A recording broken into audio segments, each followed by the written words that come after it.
یاجوج ماجوج کی دیوار کدھر ہے؟ ذوالقرنین کا وہ راز جو آج تک حل نہ ہو سکا۔ دیوار کس نے بنائی تھی؟ السلام علیکم ورحمۃ اللہ وبرکاتہ۔ کیا آپ جانتے ہیں کہ اس دنیا میں ایک ایسی دیوار کا ذکر قرآن اور حدیث میں آیا ہے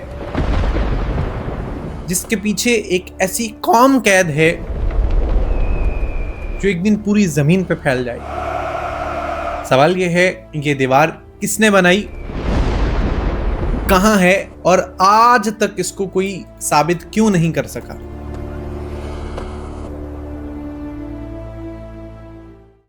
یاجوج ماجوج روز اس دیوار کو توڑنے کی کوشش کرتے ہیں، مگر جب شام ہوتی ہے تو رک جاتے ہیں اور رات بھر اس دیوار کو اللہ جل شانہ دوبارہ سے ویسا ہی کر دیتے ہیں جیسے وہ پہلے تھی۔ لیکن ایک دن ایسا آئے گا جب ان کا سردار کہے گا کہ کل اسے مکمل کر لیں گے انشاءاللہ، اور وہ پھر دوبارہ نہیں بنے گی۔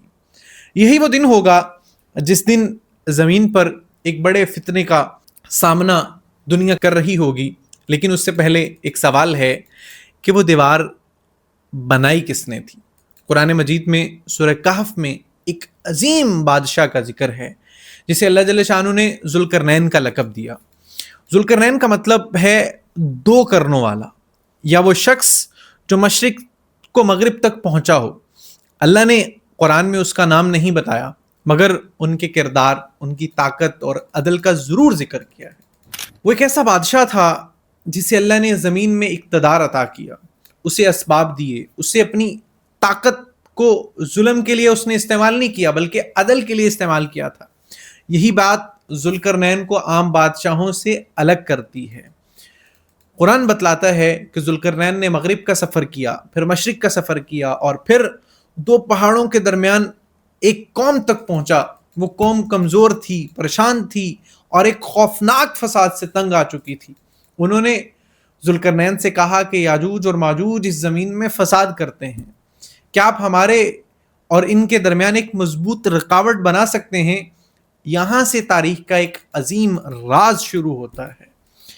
ذوالقرنین نے ان سے مال نہیں مانگا، اس سے کہا کہ میرے رب نے مجھے جو کچھ دیا ہے وہ بہتر ہے، تم اپنی قوت سے میری مدد کرو، میں تمہاری اور ان کے درمیان ایک مضبوط دیوار بنا چھوڑوں گا۔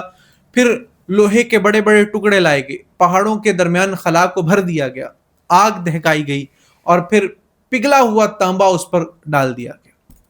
یہ کوئی عام دیوار نہیں تھی، یہ ایک الہی تدبیر تھی۔ قرآن کہتا ہے یاجوج ماجوج اس پر چڑھ نہ سکے اور نہ اسے توڑ سکے، لیکن ذوالقرنین نے فوراً کہا یہ میرے رب کی رحمت ہے۔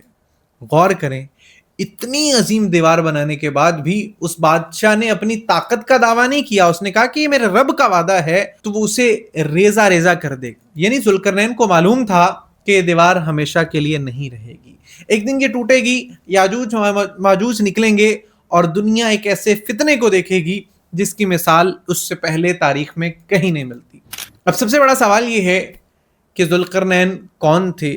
کیا وہ سکندر اعظم تھے؟ کیا وہ سائرس تھے؟ یا کوئی اور نیک بادشاہ جسے تاریخ نے واضح طور پر محفوظ نہیں کیا؟ کچھ قدیم علماء نے ذوالقرنین کو سکندر سے جوڑا ہے، کیونکہ سکندر نے مشرق و مغرب کی طرف بڑے سفر کیے۔ لیکن یہاں ایک بڑا مسئلہ ہے، قرآن کا ذوالقرنین توحید پر ایمان رکھنے والا، انصاف کرنے والا اور اللہ کی طرف رجوع کرنے والا بادشاہ تھا، جبکہ تاریخ سکندر اعظم کے بارے میں بہت سے ایسے شواہد چھوڑتی ہے جو اس تصویر سے میل نہیں کھاتے۔ اس لیے کئی محققین کہتے ہیں کہ ذوالقرنین کا سکندر اعظم سمجھنا مشکل ہے، کیونکہ قرآن میں جو کردار بیان ہوا ہے نا، وہ ایک نیک، عادل اور اللہ سے ڈرنے والے حکمران کا تھا۔ دوسری رائے یہ ہے کہ ذوالقرنین سائرس اعظم ہو سکتے ہیں، وہ قدیم فارسی سلطنت کے بانی تھے، کیونکہ کچھ محققین ان کے کردار، عدل اور مشرق و مغرب کے سفر کو قرآن کی تفصیلات سے ملاتے ہوئے نظر آتے ہیں۔ سائرس کے بارے میں تاریخی روایت بتاتی ہیں کہ انہوں نے کئی قوموں کو آزادی دی، لوگوں کو اپنے دین پر رہنے کی اجازت دی اور ظلم کے بجائے نظم قائم کیا۔ یہ بات ذوالقرنین کے کردار سے زیادہ قریب محسوس ہوتی ہے، لیکن بہت احتیاط ضروری ہے۔ ہم یقین سے نہیں کہہ سکتے کہ ذوالقرنین سائرسی تھے۔ اصل حقیقت اللہ جل شانہ کے ذات عالی بہتر جانتے ہیں، کیونکہ قرآن نے ان کا نام چھپا رکھا ہے۔ شاید قرآن ہمیں نام کے بجائے کردار سکھانا چاہتا ہے۔ طاقت ملے تو غرور نہ کرو، اقتدار ملے تو ظلم نہ کرو، کامیابی ملے تو کہو یہ میرے رب کی رحمت ہے۔ دوسرا بڑا سوال، یاجوج ماجوج کی دیوار کدھر ہے؟ یہ سوال صدیوں سے علماء، مورخین، جغرافیہ دانوں اور محققین کے سامنے موجود ہے۔ کچھ لوگوں نے کہا کہ یہ دیواریں چین ہو سکتی ہے۔ بظاہر ایک بہت بڑی دیوار ہے، اس لیے بات عام لوگوں کو فوراً سمجھ آتی ہے، لیکن قرآن کی تفصیل اس راز کو کمزور کر دیتی ہے۔ قرآن کہتا ہے دیوار دو پہاڑوں کے درمیان بنائی گئی، لوہے اور پگھلے ہوئے تانبے سے بنی، جبکہ دیوار چین بہت لمبی ہے، مٹی اور پتھر سے بنی ہے اور ایک خاص پہاڑی درے تک محدود نہیں ہے۔ دوسری رائے یہ ہے کہ یہ دیوار ہمالیہ کے کسی علاقے میں ہو سکتی ہے۔ یہ رائے بعض لوگوں کو مناسبت لگتی، مگر ان کے ساتھ کئی جغرافیائی سوال جڑے ہوئے ہیں۔ تیسری رائے اس کے اندر ہے قفقاز کے پہاڑوں کی طرف، تیسری رائے جو اشارہ کرتی ہے جہاں روس، جارجیا اور آذربائیجان کے علاقوں میں تنگ پہاڑی درے موجود ہیں۔ کچھ محققین داریال یا داربند کے علاقوں کو اس بحث میں جوڑتے ہیں۔ یہ علاقے واقعی دو پہاڑوں کے درمیان تنگ راستوں کی صورت میں ہیں اور تاریخی طور پر شمالی حملہ اور قوموں کے رستے بھی رہتے ہیں۔ اس لیے بعض علماء اس رائے کو زیادہ قابل سمجھتے ہیں، لیکن ایک بات یاد رکھیں، آج تک کسی مقام کو یقین کے ساتھ قرآن والی دیوار ثابت نہیں کوئی بھی مقام کر سکا۔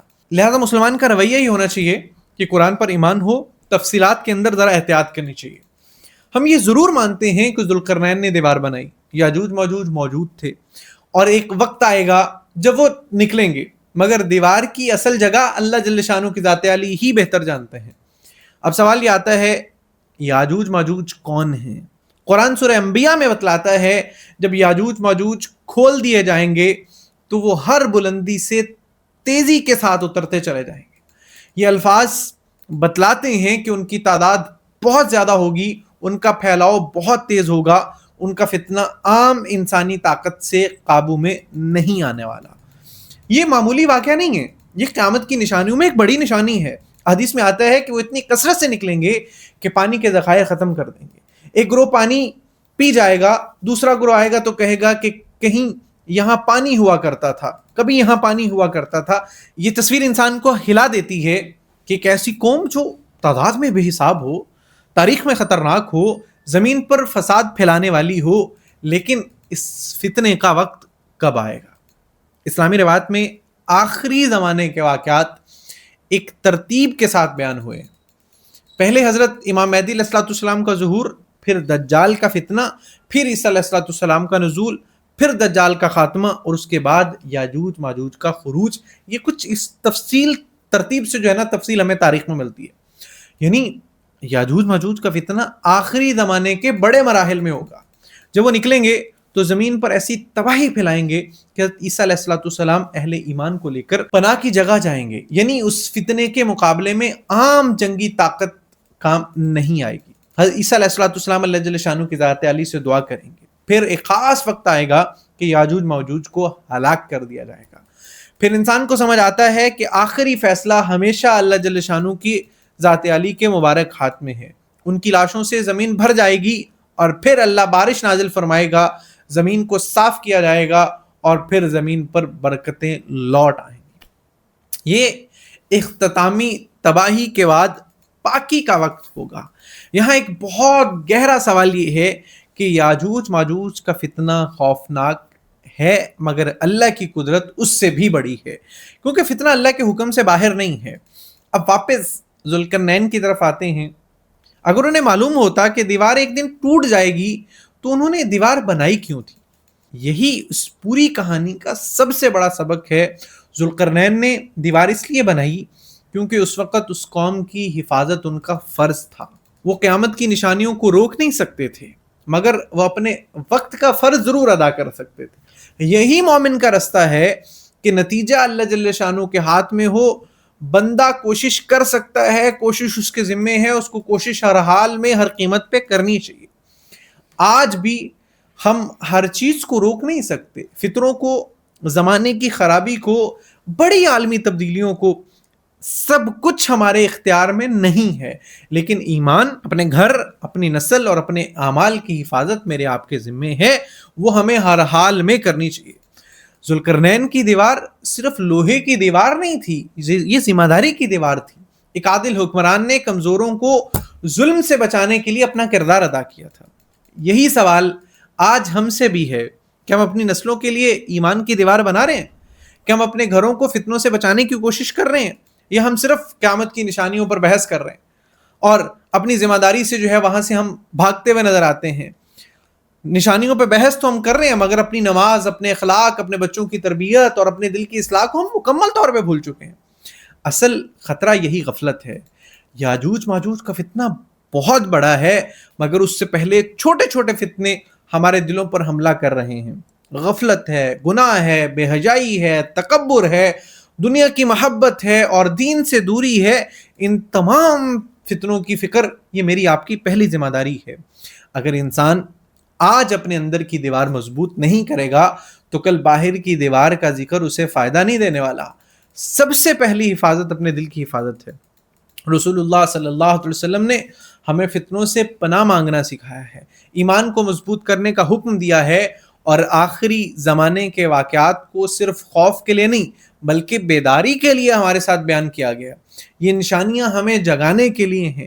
ذوالقرنین نے ہمیشہ ہمیں بتایا کہ طاقت اللہ کی نعمت ہے، مگر طاقت کا صحیح استعمال مظلوم کی حفاظت کے لیے ہونا چاہیے۔